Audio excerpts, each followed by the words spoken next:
Through the Looking Glass, by Lewis Carroll. Chapter 5. Wool and Water. She caught the shawl as she spoke, and looked about for the owner. In another moment the White Queen came running wildly through the wood, with both arms stretched out wide, as if she were flying, and Alice very civilly went to meet her with the shawl. "I'm very glad I happened to be in the way," Alice said, as she helped her to put on her shawl again. The White Queen only looked at her in a helpless, frightened sort of way, and kept repeating something in a whisper to herself that sounded like bread and butter, and Alice felt that if there was to be any conversation at all, she must manage it herself. So she began rather timidly. "Am I addressing the White Queen?" "Well, yes, if you call that addressing," the Queen said. "It isn't my notion of the thing, at all." Alice thought it would never do to have an argument at the very beginning of their conversation, so she smiled and said, "If your Majesty will only tell me the right way to begin, I'll do it as well as I can." "But I don't want it done at all," groaned the poor Queen. "I've been addressing myself for the last 2 hours. It would have been all the better, as it seemed to Alice, if she had got someone else to dress her. She was so dreadfully untidy. Every single thing's crooked, Alice thought to herself, and she's all over pins. "May I put your shawl straight for you?" she added aloud. "I don't know what's the matter with it," the Queen said, in a melancholy voice. "It's out of temper, I think. I've pinned it here, and I've pinned it there, but there's no pleasing it. It can't go straight, you know, if you pin it at all on one side," Alice said, as she gently put it right for her, "and, dear me, what a state your hair is in. The brush has got entangled in it," the Queen said with a sigh. "And I lost the comb yesterday." Alice carefully released the brush, and did her best to get the hair into order. "Come, you look rather better now," she said, after altering most of the pins. "But really you should have a lady's maid." "I'm sure I'll take you with pleasure," the Queen said. "Twopence a week, and jam every other day." Alice couldn't help laughing, as she said, "I don't want you to hire me, and I don't care for jam." "It's very good jam," said the Queen. "Well, I don't want any today, at any rate." "You couldn't have it if you did want it," the Queen said. "Their rule is, jam tomorrow and jam yesterday, but never jam today." "It must come sometime to jam today," Alice objected. "No, it can't," said the Queen. "It's jam every other day. Today isn't any other day, you know." "I don't understand you," said Alice. "It's dreadfully confusing." "That's the effect of living backwards," the Queen said kindly. "It always makes one a little giddy at first." "Living backwards," Alice repeated in great astonishment. "I never heard of such a thing. But there's one great advantage in it, that one's memory works both ways." "I'm sure mine only works one way," Alice remarked. "I can't remember things before they happen." "It's a poor sort of memory that only works backwards," the Queen remarked. "What sort of things do you remember best?" Alice ventured to ask. "Oh, things that happened the week after next," the Queen replied in a careless tone. "For instance, now," she went on, sticking a large piece of plaster on her finger as she spoke, "there's the King's messenger. He's in prison now, being punished, and the trial doesn't even begin till next Wednesday, and of course the crime comes last of all." "Suppose he never commits the crime?" said Alice. "That would be all the better, wouldn't it?" the Queen said, as she bound the plaster round her finger with a bit of ribbon. Alice felt there was no denying that. "Of course it would be all the better," she said, "but it wouldn't be all the better his being punished." "You are wrong there, at any rate," said the Queen. "Were you ever punished?" "Only for faults," said Alice. "And you were all the better for it, I know," the Queen said triumphantly. "Yes, but then I had done the things I was punished for," said Alice. "That makes all the difference." "But if you hadn't done them," the Queen said, "that would have been better still, better, and better, and better." Her voice went higher with each better, till it got quite to a squeak at last. Alice was just beginning to say there's a mistake somewhere, when the Queen began screaming so loud that she had to leave the sentence unfinished. "Oh, oh, oh!" shouted the Queen, shaking her hand about as if she wanted to shake it off. "My finger's bleeding. Oh, oh, oh, oh." Her screams were so exactly like the whistle of a steam engine that Alice had to hold both her hands over her ears. "What is the matter?" she said, as soon as there was a chance of making herself heard. "Have you pricked your finger?" "I haven't pricked it yet," the Queen said, "but I soon shall. Oh, oh, oh." "When do you expect to do it?" Alice asked, feeling very much inclined to laugh. "When I fasten my shawl again," the poor Queen groaned out. "The brooch will come undone directly." "Oh, oh." As she said the words, the brooch flew open, and the Queen clutched wildly at it, and tried to clasp it again. "Take care!" cried Alice. "You are holding it all crooked." And she caught at the brooch, but it was too late. The pin had slipped, and the Queen had pricked her finger. "That accounts for the bleeding. You see," she said to Alice with a smile. "Now you understand the way things happen here." "But why don't you scream now?" Alice asked, holding her hands ready to put over her ears again. "Why, I've done all the screaming already," said the Queen. "What would be the good of having it all over again?" By this time it was getting light. "The crow must have flown away, I think," said Alice. "I'm so glad it's gone. I thought it was the night coming on. I wish I could manage to be glad," the Queen said. "Only I never can remember the rule. You must be very happy, living in this wood, and being glad whenever you like. Only it is so very lonely here," Alice said in a melancholy voice, and at the thought of her loneliness 2 large tears came rolling down her cheeks. "Oh, don't go on like that," cried the poor Queen, wringing her hands in despair. "Consider what a great girl you are. Consider what a long way you've come today. Consider what o'clock it is. Consider anything, only don't cry." Alice could not help laughing at this, even in the midst of her tears. "Can you keep from crying by considering things?" she asked. "That's the way it's done," the Queen said with great decision. "Nobody can do 2 things at once, you know. Let's consider your age to begin with. How old are you?" "I'm 7½ exactly." "You needn't say exactually," the Queen remarked. "I can believe it without that. Now I'll give you something to believe. I'm just 101, 5 months and a day." "I can't believe that," said Alice. "Can't you?" the Queen said in a pitying tone. "Try again. Draw a long breath, and shut your eyes." Alice laughed. "There's no use trying," she said. "One can't believe impossible things." "I dare say you haven't had much practice," said the Queen. "When I was your age, I always did it for half an hour a day. Why, sometimes I've believed as many as 6 impossible things before breakfast." There goes the shawl again. The brooch had come undone as she spoke, and a sudden gust of wind blew the Queen's shawl across a little brook. The Queen spread out her arms again, and went flying after it, and this time she succeeded in catching it for herself. "I've got it!"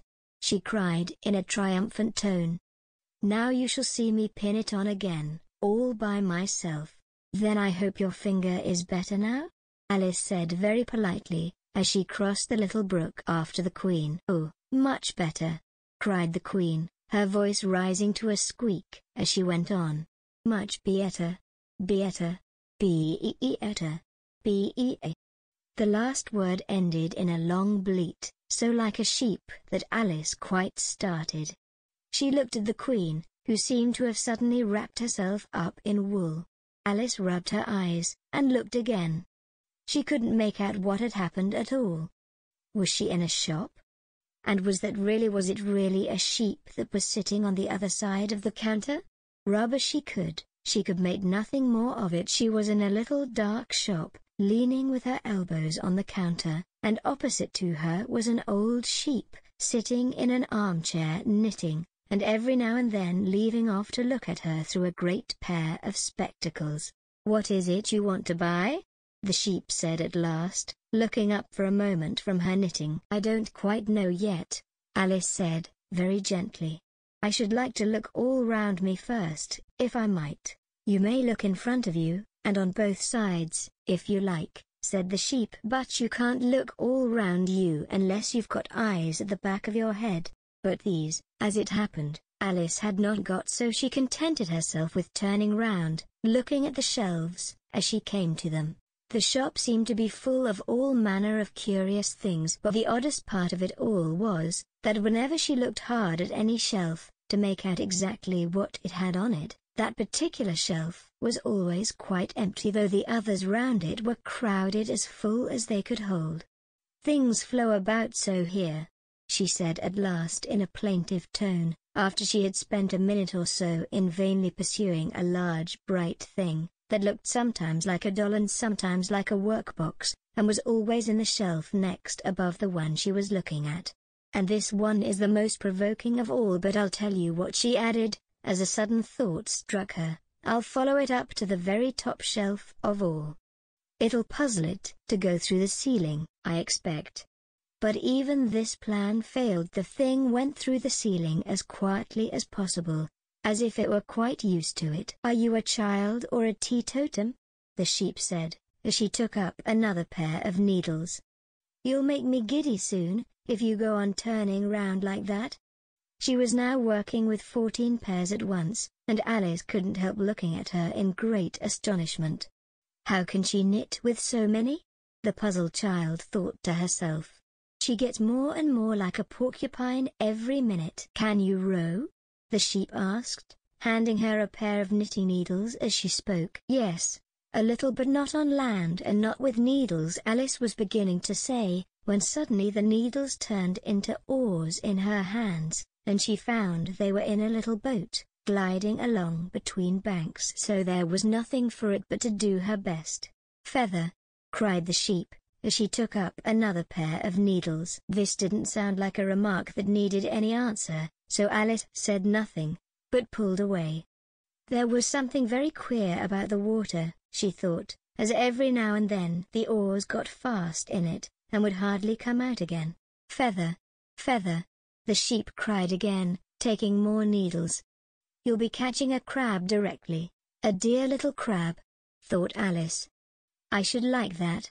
Didn't you hear me say feather?" the sheep cried angrily, taking up quite a bunch of needles. "Indeed I did," said Alice. "You've said it very often and very loud. Please, where are the crabs?" "In the water, of course," said the sheep, sticking some of the needles into her hair, as her hands were full. "Feather, I say." "Why do you say feather so often?" Alice asked at last, rather vexed. "I'm not a bird." "You are," said the sheep. "You're a little goose." This offended Alice a little, so there was no more conversation for a minute or two, while the boat glided gently on, sometimes among beds of weeds which made the oars stick fast in the water, worse than ever, and sometimes under trees, but always with the same tall riverbanks frowning over their heads. "Oh, please! There are some scented rushes!" Alice cried in a sudden transport of delight. "There really are, and such beauties." "You needn't say please to me about 'em," the sheep said, without looking up from her knitting. "I didn't put 'em there, and I'm not going to take 'em away." "No, but I meant please, may we wait and pick some?" Alice pleaded. "If you don't mind stopping the boat for a minute." "How am I to stop it?" said the sheep. "If you leave off rowing, it'll stop of itself." So the boat was left to drift down the stream as it would, till it glided gently in among the waving rushes. And then the little sleeves were carefully rolled up, and the little arms were plunged in elbow deep, to get the rushes a good long way down before breaking them off. And for a while Alice forgot all about the sheep and the knitting, as she bent over the side of the boat, with just the ends of her tangled hair dipping into the water, while with bright, eager eyes she caught at one bunch after another of the darling scented rushes. "I only hope the boat won't topple over," she said to herself. "Oh, what a lovely one! Only I couldn't quite reach it." And it certainly did seem a little provoking, almost as if it happened on purpose. She thought that, though she managed to pick plenty of beautiful rushes as the boat glided by, there was always a more lovely one that she couldn't reach. "The prettiest are always further," she said at last, with a sigh at the obstinacy of the rushes in growing so far off, as, with flushed cheeks and dripping hair and hands, she scrambled back into her place, and began to arrange her new-found treasures. What mattered it to her just then that the rushes had begun to fade, and to lose all their scent and beauty, from the very moment that she picked them? Even real scented rushes, you know, last only a very little while, and these, being dream rushes, melted away almost like snow, as they lay in heaps at her feet. But Alice hardly noticed this. There were so many other curious things to think about. They hadn't gone much further before the blade of one of the oars got fast in the water and wouldn't come out again, so Alice explained it afterwards, and the consequence was that the handle of it caught under her chin, and, in spite of a series of little shrieks of "Oh, oh, oh!" from poor Alice, it swept her straight off the seat, and down among the heap of rushes. However, she wasn't hurt, and was soon up again. The sheep went on with her knitting all the while, just as if nothing had happened. "That was a nice crab you caught," she remarked, as Alice got back into her place, very much relieved to find herself still in the boat. "Was it? I didn't see it," said Alice, peeping cautiously over the side of the boat into the dark water. "I wish it hadn't let go. I should so like to see a little crab to take home with me." But the sheep only laughed scornfully, and went on with her knitting. "Are there many crabs here?" said Alice. "Crabs, and all sorts of things," said the sheep. "Plenty of choice, only make up your mind. Now, what do you want to buy?" "To buy?" Alice echoed in a tone that was half astonished and half frightened, for the oars, and the boat, and the river, had vanished all in a moment, and she was back again in the little dark shop. "I should like to buy an egg, please," she said timidly. "How do you sell them?" "5 farthing for one, 2 for two," the sheep replied. "Then two are cheaper than one?" Alice said in a surprised tone, taking out her purse. "Only you must eat them both." "If you buy two," said the sheep. "Then I'll have one, please," said Alice, as she put the money down on the counter. For she thought to herself, there mightn't be all nice, you know. The sheep took the money, and put it away in a box. Then she said, "I never put things into people's hands that I would never do. You must get it for yourself." And so saying, she went off to the other end of the shop, and set the egg upright on a shelf. "I wonder why it wouldn't do?" thought Alice, as she groped her way among the tables and chairs, for the shop was very dark towards the end. "The egg seems to get further away the more I walk towards it. Let me see, is this a chair? Why, it's got branches, I declare. How very odd to find trees growing here. And actually here's a little brook. Well, this is the very queerest shop I ever saw." So she went on, wondering more and more at every step, as everything turned into a tree the moment she came up to it, and she quite expected the egg to do the same.